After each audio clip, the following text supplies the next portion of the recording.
Okay, everybody, this is a contact page, and we're going to go over all of the sections and content that you find within each of them.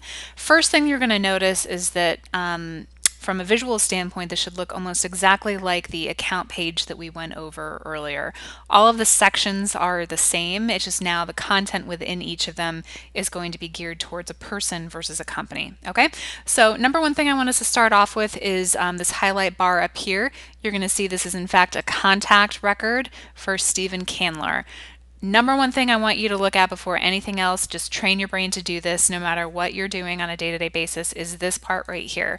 Is this contact eligible for sales outreach? You're going to see a green means go button right here, and also the word saying yes, this person is eligible to call. Okay, number one thing to look at every single time. The other things that you're going to see up here are again geared towards the person, not the company. So you're going to see this person's title.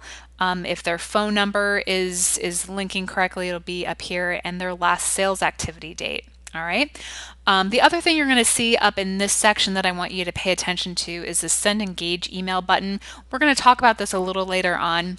But know that if after you leave somebody a voicemail, you want to send them a follow-up email, this is one way to do it and be able to track whether they opened it or not. But again, we'll get to that later. Just remember that this is here. Okay.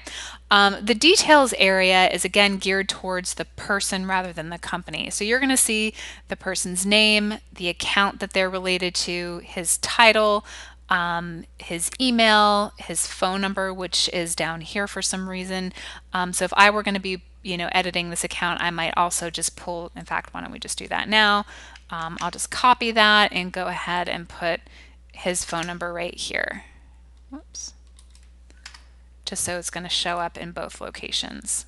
Okay, so now we have his phone number here, and because it's in that field, it'll also show up here, just for kind of ease of use. All right, so for your information, those are the most important things you want to take a look at on the details section: phone number, email, and title. Okay.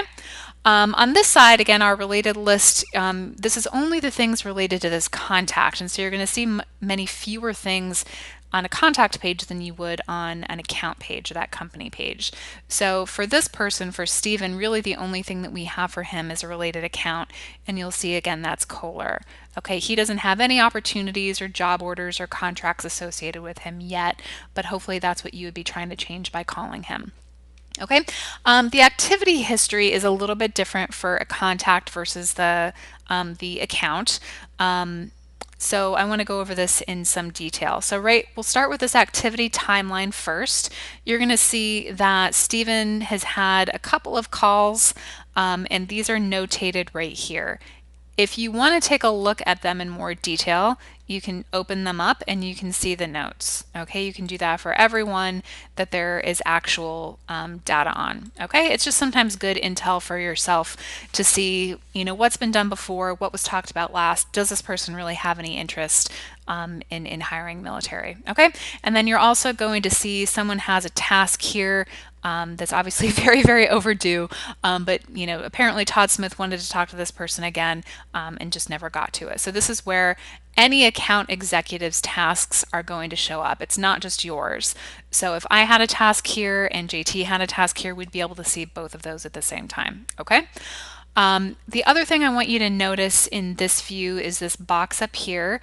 If you wanted to log a sales call, you would click on this button and be able to add that sales call. Okay, this is only if you ever have to do it manually. By using Fast Call and 3CX, these should be logged automatically, so you should never have to do that, but it's just a good idea to know it's there just in case. Okay, quick task also, if you left a voicemail for Stephen today and you wanted to follow up with him next quarter, you would do that here. You would say sales follow-up call, you would click due date.